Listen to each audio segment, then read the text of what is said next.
Fala aí, pessoal, sou Jorge Nicola, bem-vindos a mais um vídeo do canal. Sempre bom ter vocês por aqui, sem perder tempo, pedir para deixar like, se inscrever no canal e ativar as notificações.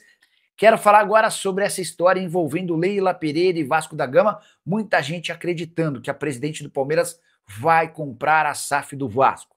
E essa impressão se dá pelo empréstimo de 80 milhões de reais feito pela Crefisa ao Vasco da Gama.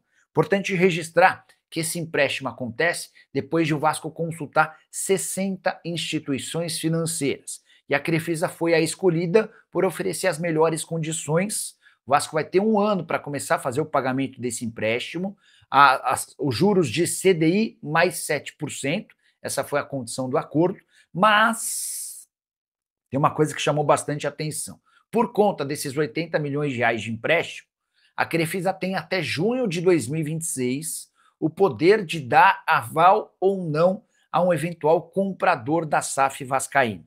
Pedrinho disse que não está muito preocupado com essa questão, porque ele entende que nesse processo de reformulação do Vasco, de saneamento das contas, dificilmente vai haver um negócio perto de fechar até junho do ano que vem.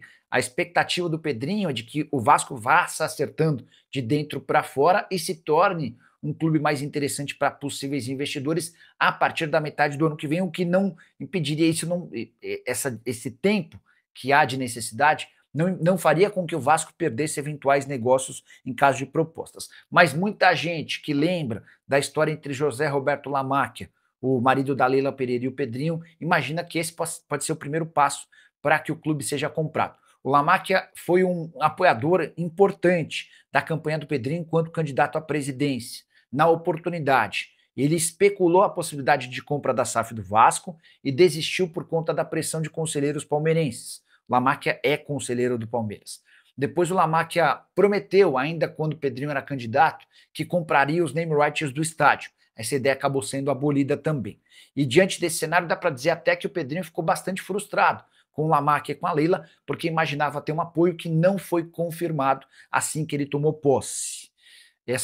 Esse empréstimo de 80 milhões de reais é uma reaproximação, é uma retomada nas relações. Eu não descartaria que mais para frente Leila Pereira e José Roberto Lamáquia pudessem ter alguma relação mais efetiva com o Cruz Maltino, mas isso só deve acontecer depois de dezembro de 2027, quando a Leila deixa de ser presidente do Palmeiras, se ela e o marido levarem adiante qualquer relação comercial mais séria do que esse empréstimo feito ao Cruz Maltino, você pode ter certeza que a pressão sobre ela e seu marido no Palmeiras será gigante, sem precedentes.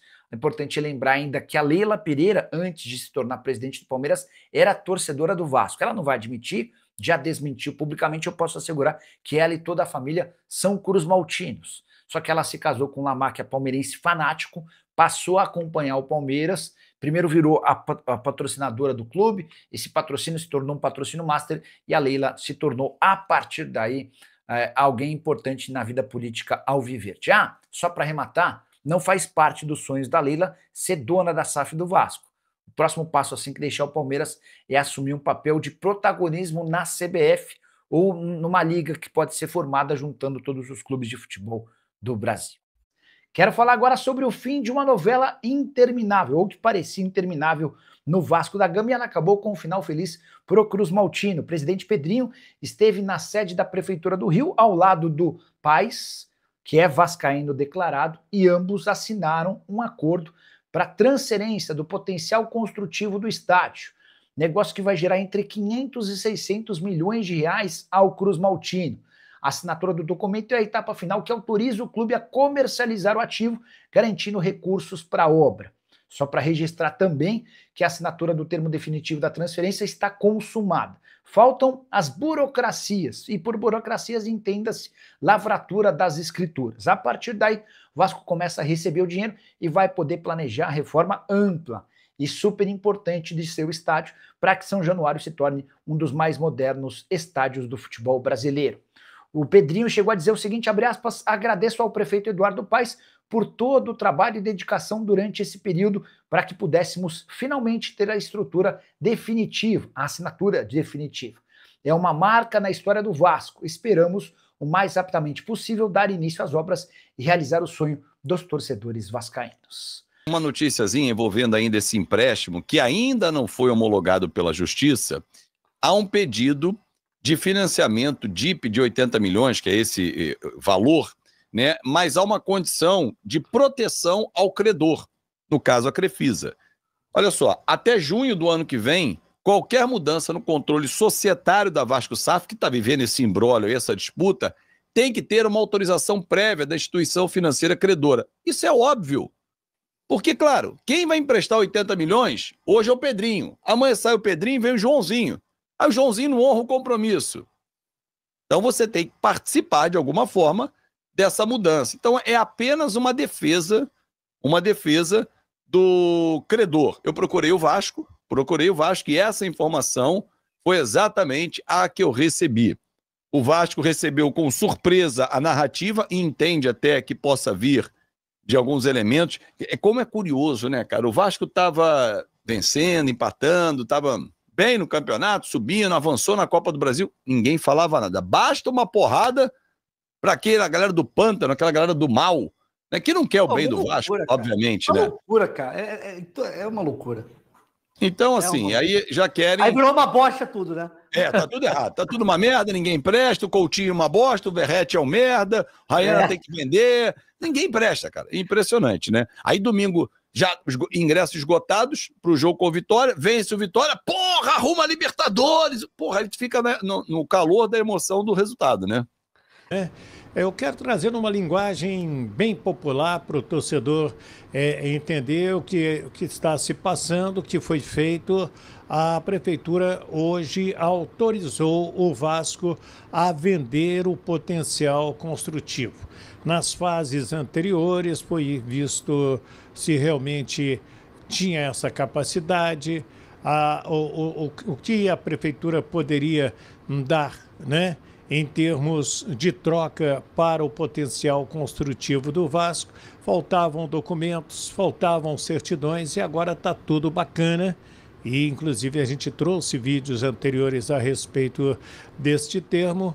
E hoje o prefeito Eduardo Paes, na companhia do presidente Pedrinho, assinou e o Vasco agora pode vender o potencial construtivo.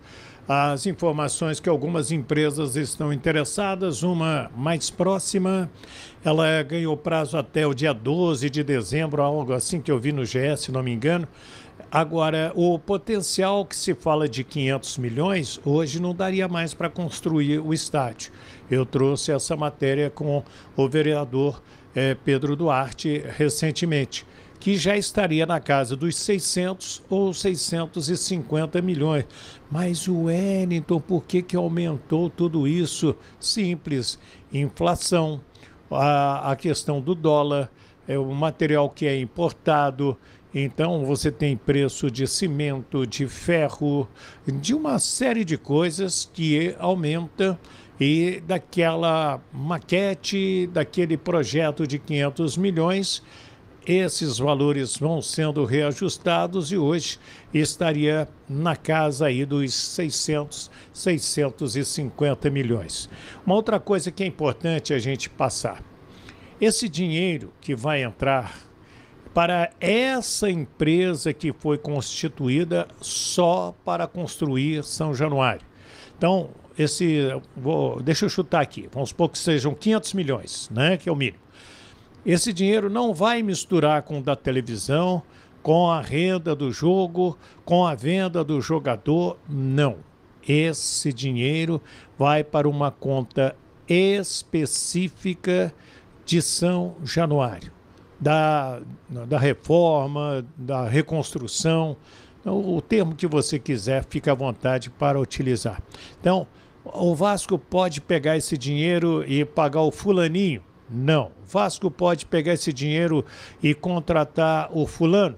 Também não.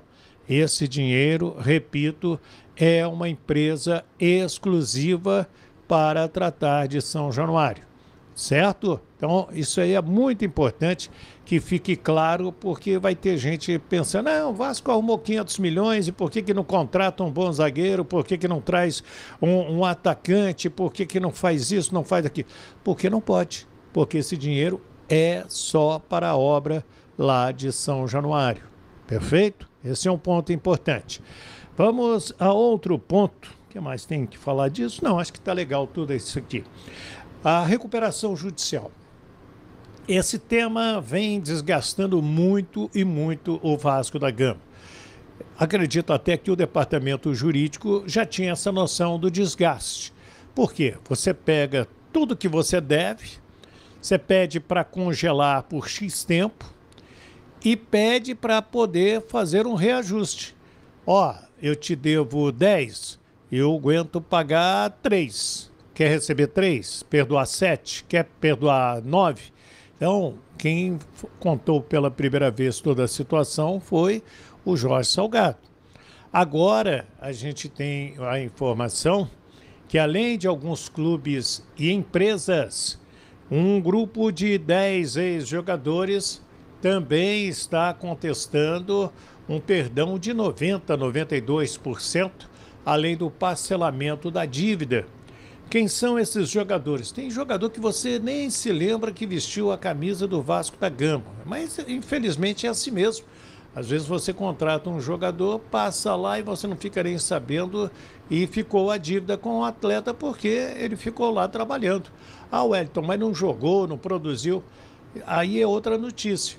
Mas, por exemplo, Gilmar, Abedi, Muriqui, Felipe Bastos, né, o Thiago Maciel, o zagueiro Paulão, o Éder Luiz, que ganhou títulos, inclusive, Anderson Salles, o Diogo Silva, Igor Maciel. É esse o grupo de jogadores que está contestando esse desconto. Outras empresas também, clubes também, né? Eu vou até falar, eu gosto de dar a fonte, eu vi na matéria do GE, muito bem feita, diga-se de passagem, que o Peñarol também está reclamando. É exemplo do Peñarol, tem outras equipes. O que faz? Você pega essa conta aí, chama e negocia uma por uma e vai tentando fechar a conta, pelo menos é essa a ideia. Uma outra notícia que eu venho acompanhando desde quarta, né? Que é a Crefisa emprestou ao Vasco, ganhou a concorrência para liberar 80 milhões de reais para o Vasco sanear aí as dívidas até dezembro, até o final do ano. Foi o que eu li. Aí você vem com um monte de comentários. Então tem gente achando que já é o pontapé inicial da Leila Pereira, que é presidente do Palmeiras e que não pode fazer comprar a SAF do Vasco, mas tem gente falando isso. Tem gente falando que a Crefisa já deu 80 milhões pelo name rights do novo estádio de São Januário. Então é uma série de coisas, inclusive alguns jornalistas lá de São Paulo dizendo que é ilegal. Teve gente misturando com o jogo de terça-feira, que o Vasco jogou mal pra caramba, com 23 minutos do primeiro tempo, né? Já estava 3-0 para o Palmeiras. Então tem uma série de coisas que estão, vamos dizer assim, protegidas juridicamente. Esse dinheiro que a Crefisa emprestou, primeiro o Vasco vai ter que pagar. Segundo, foi uma concorrência entre instituições financeiras, que é uma prática comum. Quem cobra o juro menor, quem dá o melhor prazo, quem vai fazer a prestação no valor mais interessante. Então, tudo isso, gente, faz parte da negociação. Ah, Wellington, eu não concordo. Ah, Wellington, eu acho isso. Deixa aí no seu comentário. É importante, mas eu gostaria de trazer essas explicações aí para os nossos amigos, porque muitos ficam, Wellington, é isso mesmo? Wellington, é essa a questão? O que a gente torce é para que saia o novo São Januário, que apareça o comprador para a SAF do Vasco da Gama, para que o time volte a vencer e bem, como vinha vencendo, para que os ex-atletas recebam também aquilo que é de direito de cada um e que o clube possa ter uma vida saudável. É esse o nosso desejo. Não estamos aqui para criar um cavalo de batalha ou criar uma confusão com todos vocês. E aí pessoal, beleza? Não se esqueçam de se inscrever no canal, deixar o seu like e ativar o sininho das notificações. Um forte abraço, até o próximo vídeo com mais notícias sobre o Vasco da Gama. Tamo junto, galera.